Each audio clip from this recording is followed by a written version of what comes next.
ರಾಜ್ಯ ಸರ್ಕಾರದ ಗೃಹಲಕ್ಷ್ಮಿ ಯೋಜನೆಯ ಅನುಷ್ಠಾನದಲ್ಲಿ ಭಾರೀ ಭ್ರಷ್ಟಾಚಾರ ನಡೆದಿದೆ.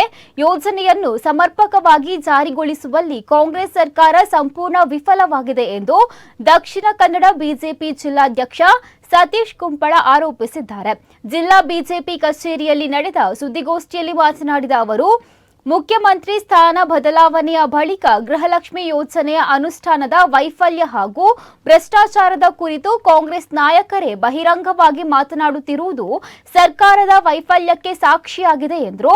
2023ರ ವಿಧಾನಸಭಾ ಚುನಾವಣೆಯ ಸಂದರ್ಭದಲ್ಲಿ ಕಾಂಗ್ರೆಸ್ ನಾಯಕರು ಗೃಹಲಕ್ಷ್ಮಿ ಸೇರಿದಂತೆ ವಿವಿಧ ಗ್ಯಾರಂಟಿ ಯೋಜನೆಗಳನ್ನು ಘೋಷಿಸಿ ಅಧಿಕಾರಕ್ಕೆ ಬಂದಿದ್ದರು. ಆದರೆ ಅಧಿಕಾರಕ್ಕೆ ಬಂದ ಬಳಿಕ ಯೋಜನೆಗಳ ಅನುಷ್ಠಾನದಲ್ಲಿ ಸಾಕಷ್ಟು ಲೋಪಗಳು ಹಾಗೂ ಭ್ರಷ್ಟಾಚಾರ ನಡೆದಿರುವುದು ಈಗ ಬೆಳಕಿಗೆ ಬರುತ್ತಿದೆ ಎಂದು ಕಟುವಾಗಿ ಟೀಕಿಸಿದ್ದಾರೆ. ಗೃಹಲಕ್ಷ್ಮಿ ಯೋಜನೆ ಜಾರಿಗಾಗಿ ರಾಜ್ಯ ಸರ್ಕಾರ ಪ್ರತ್ಯೇಕ ಅನುಷ್ಠಾನ ಸಮಿತಿಗಳನ್ನು ರಚಿಸಿದ್ದು, ಅಧಿಕಾರಿಗಳ ಬದಲಾಗಿ ಕಾಂಗ್ರೆಸ್ ಕಾರ್ಯಕರ್ತರನ್ನೇ ವಿವಿಧ ಹಂತಗಳಲ್ಲಿ ನೇಮಕ ಮಾಡಲಾಗಿದೆ. ರಾಜ್ಯ, ಜಿಲ್ಲೆ ಹಾಗೂ ತಾಲೂಕು ಮಟ್ಟದ ಸಮಿತಿಗಳಲ್ಲಿ ಕಾಂಗ್ರೆಸ್ ಕಾರ್ಯಕರ್ತರಿಗೆ ಗೌರವಧನ ನೀಡುವ ಮೂಲಕ ಸರ್ಕಾರಿ ಯೋಜನೆಯನ್ನ ಪಕ್ಷದ ಸಂಘಟನೆ ಬಲಪಡಿಸಲು ಬಳಸಿಕೊಳ್ಳಲಾಗಿದೆ ಎಂದು ದೂರಿದ್ದಾರೆ.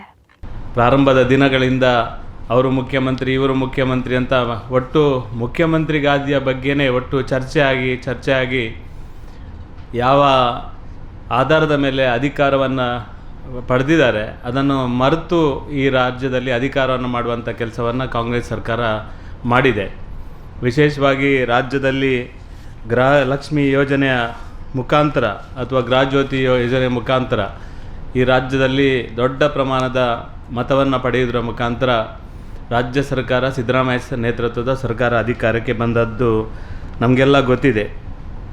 2023ರ ಸಂದರ್ಭದಲ್ಲಿ ಸಿದ್ದರಾಮಯ್ಯರು ಮತ್ತು ಡಿ ಕೆ ಶಿವಕುಮಾರ್ ಅವರು ಒಂದು ವೇದಿಕೆಯಲ್ಲಿ ಹೇಳಿರುವಂಥ ಶಬ್ದವನ್ನು ಮತ್ತೆ ನಾನು ನೆನಪಿಸಲಿಕ್ಕೆ ಇಚ್ಛೆ ಪಡ್ತೇನೆ. ಆ ಸಂದರ್ಭದಲ್ಲಿ ಮಹದೇವಪ್ಪನಿಗೂ ಫ್ರೀ, ಕಾಕಾ ಸಾಹೇಬ್ಗೂ ಫ್ರೀ, ಎಲ್ರಿಗೂ ಫ್ರೀ ಅಂತ ಡಿ ಕೆ ಶಿವಕುಮಾರ್ ಸಹ ಹೇಳ್ತಾಯಿದ್ರು. ಮಹದೇವಪ್ಪರು ಕೂಡ ಈ ಸಿದ್ದರಾಮಯ್ಯರು ಕೂಡ ಹೇಳ್ತಾಯಿದ್ರು. ಡಿ ಕೆ ಶಿವಕುಮಾರ್ ಇಬ್ಬರೂ ಕೂಡ ಈ ಘೋಷಣೆಯನ್ನು ಅತ್ಯಂತ ಒಂದು ಉಲ್ಲಾಸಭರಿತವಾಗಿ ಭಾರೀ ದೊಡ್ಡ ಸಾಧನೆ ಮಾಡ್ತೇವೆ ಅನ್ನುವ ರೀತಿಯಲ್ಲಿ ಜನಸಾಮಾನ್ಯರಿಗೆ ಈ ಘೋಷಣೆಯನ್ನು ಮಾಡಿದರು.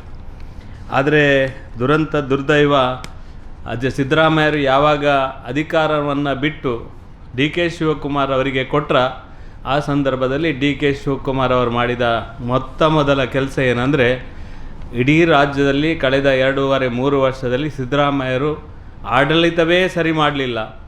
ಇಡೀ ರಾಜ್ಯದಲ್ಲಿ ಭ್ರಷ್ಟಾಚಾರ ಮಾಡಿದಿದ್ರೆ ಅದು ಸಿದ್ದರಾಮಯ್ಯರೇ ಮಾಡಿದ್ದು.